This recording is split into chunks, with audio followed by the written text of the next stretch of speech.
नमस्कार मित्रांनो, माय सपोर्ट या मराठी यूट्यूब चॅनलवर तुमचे सर्वांचे मनापासून स्वागत आहे। संपूर्ण महाराष्ट्रासाठी आताच्या क्षणाच्या सर्वात मोठ्या आणि महत्त्वाच्या ठळक बातम्या। राज्यात 10 धडाकेबाज निर्णय, सर्वांसाठी आनंदाची बातमी। 12 जुलै शनिवार काही मिनिटांपूर्वीच्या ह्या बातम्या आहेत। या संदर्भात सविस्तर माहिती या व्हिडिओत जाणून घेऊया। तत्पूर्वी तुम्ही माय सपोर्ट या मराठी यूट्यूब चॅनलवर नवीन असाल तर खाली दिलेल्या लाल रंगाच्या सबस्क्राइब बटनावर क्लिक करा आणि समोरील बेल आयकॉन क्लिक करा, जेणेकरून महाराष्ट्राच्या ताज्या बातम्या तुमच्यापर्यंत सर्वात आधी पोहोचतील। तर चला सविस्तर बातम्या जाणून घेऊया। तर बघा, पहिली सर्वात मोठी आणि महत्त्वाची बातमी राज्यातील प्रगतशील शेतकऱ्यांसाठी मोठी बातमी आहे। राज्य सरकारने राज्यस्तरीय पीक स्पर्धा आयोजित करण्यात आली आहे। शेतकऱ्यांमध्ये पिकांच्या संदर्भात स्पर्धा वाढावी आणि उत्पादकतेत वाढ व्हावी या उद्देशाने ही स्पर्धा सुरू करण्यात आली आहे। या स्पर्धेत अशा प्रगतशील शेतकऱ्यांना सन्मानित केले जाणार आहे जे पिकांचे उत्पादन आणि गुणवत्ता वाढीसाठी तंत्रज्ञानाची मदत घेतात। ही स्पर्धा 3 टप्प्यात होणार आहे। तालुका, जिल्हा आणि राज्य असे 3 टप्पे निश्चित करण्यात आले आहेत। स्पर्धेत सहभागी शेतकऱ्यांचे मूल्यांकन त्यांच्या पिकांच्या उत्पादकतेच्या आधारावर केले जाणार आहे।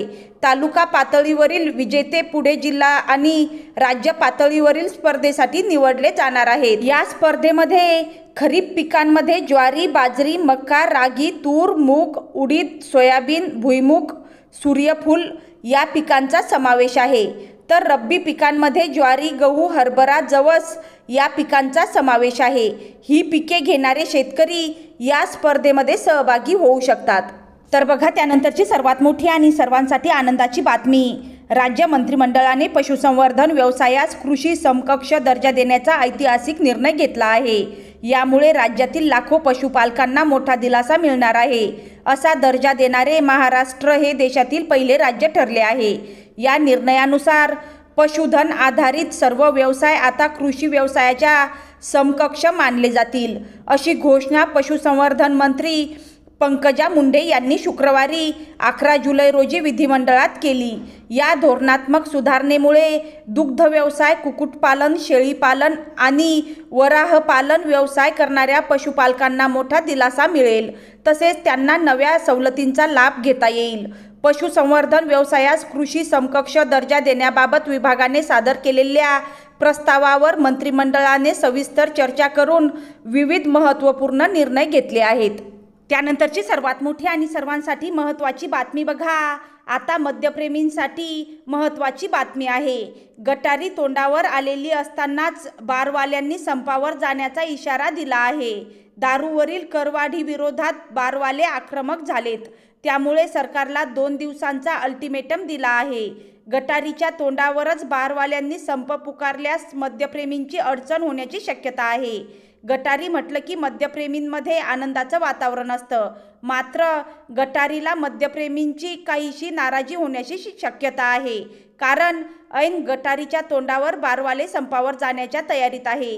या बातमीनं मद्यप्रेमींना झटका बसण्याची शक्यता नाकारता येत नाही। दारूवरील करवाढ कमी करा, अन्यथा परमिट रूम बंद करा, असा थेट इशारा इंडियन हॉटेल अँड रेस्टॉरंट असोसिएशनने सरकारला दिला आहे। इतकंच नाही तर 2 दिवसांचा अल्टिमेटमही देण्यात आला आहे। त्यानंतरची सर्वात मोठी आणि महत्त्वाची बातमी बघा, ऐतिहासिक, अभिमानास्पद आणि गौरवशाली क्षण अशा शब्दात गोव्याचे मुख्यमंत्री प्रमोद सावंत यांनी छत्रपती शिवाजी महाराजांचे 12 किल्ले युनेस्कोच्या जागतिक वारसा यादीत समाविष्ट केल्याबद्दल अभिनंदन केले आहे। हा केवळ महाराष्ट्रासाठी नाही तर संपूर्ण भारतासाठी गौरवाचा क्षण आहे, असे मुख्यमंत्री सावंत म्हणाले।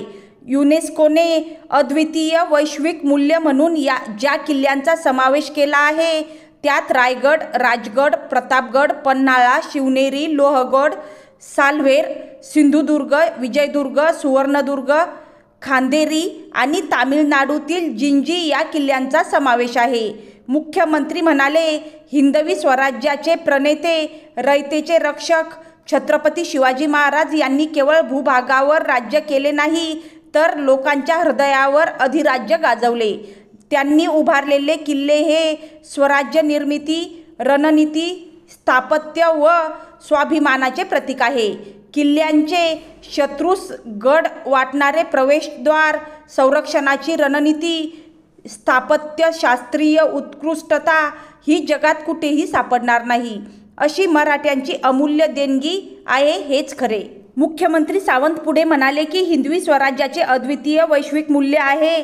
या ऐतिहासिक क्षणासाठी योगदान देणाऱ्या सर्वांचे मी आभार मानतो. विशेषतः पंतप्रधान नरेंद्र मोदी यांचे मनपूर्वक अभिनंदन व आभार. मोदी यांच्या नेतृत्वाखाली केंद्र सरकारने भारतीय पुरातत्व सर्वेक्षण विभाग व संस्कृती मंत्रालयाने सक्रिय पाठिंबा दिला. तसेच महाराष्ट्राचे मुख्यमंत्री देवेंद्र फडणवीस यांच्या नेतृत्वाखाली महाराष्ट्र सरकारच्या अथक प्रयत्नातून हे शक्य झाले.